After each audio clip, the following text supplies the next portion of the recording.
नमस्कार मेरे प्रिय भाइयों और बहनों, मेरे बड़े बुजुर्गों। आज मैं इस वीडियो के माध्यम से बताना चाहती हूँ कि हम अपनी आने वाली वीडियो में हिंदुओं के व्रत और त्योहारों से जुड़ी कथाओं को संक्षेप में बताएंगे।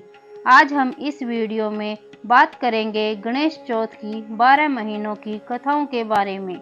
अगर आप चैनल पर नए हैं तो लाइक करें, सब्सक्राइब करें और ज़्यादा से ज़्यादा शेयर करें।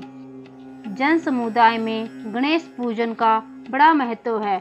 कोई भी पूजा की जाए, सबसे पहले गणेश जी की पूजा की जाती है। धर्मात्मा लोग प्रत्येक माह के कृष्ण पक्ष की चतुर्थी को व्रत रखते हैं।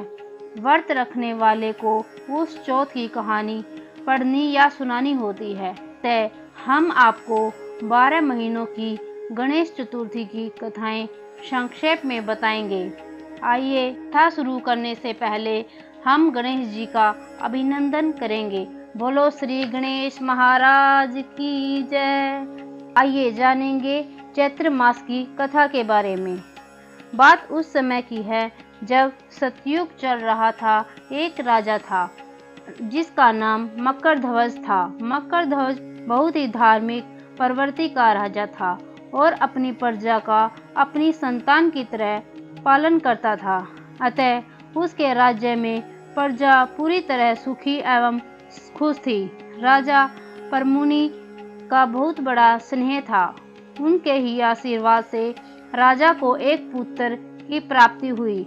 राज्य का स्वामी मकरध्वज था, परंतु राजकाज उसका एक विश्वास पात्र मंत्री चलाता था। मंत्री का नाम धर्मपाल था। धर्मपाल के 5 बेटे थे। सभी बेटों का विवाह हो चुका था। सबसे छोटे बेटे की बहू गणेश जी की भक्त थी और उसका पूजन किया करती थी। गणेश चौथ का व्रत भी करती थी। सास को बहू की गणेश भक्ति सुहाती नहीं थी। पता नहीं क्यों उसे यह शंका रहती थी कि यह बहू हम पर जादू टोना टोटका करती है। सास ने बहू द्वारा गणेश पूजा को बंद कर देने के लिए अनेकों उपाय किए, पर कोई उपाय सफल नहीं हुआ।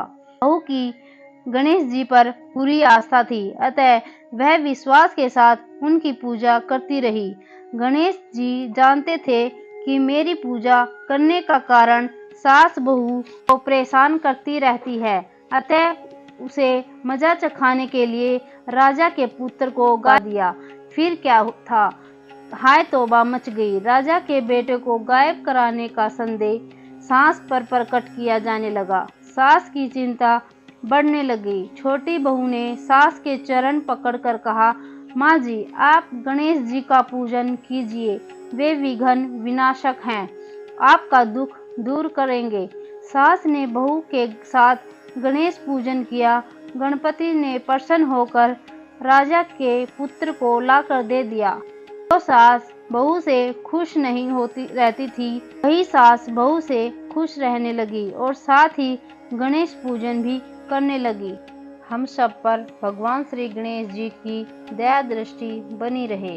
बोलो श्री गणेश जी महाराज की जय।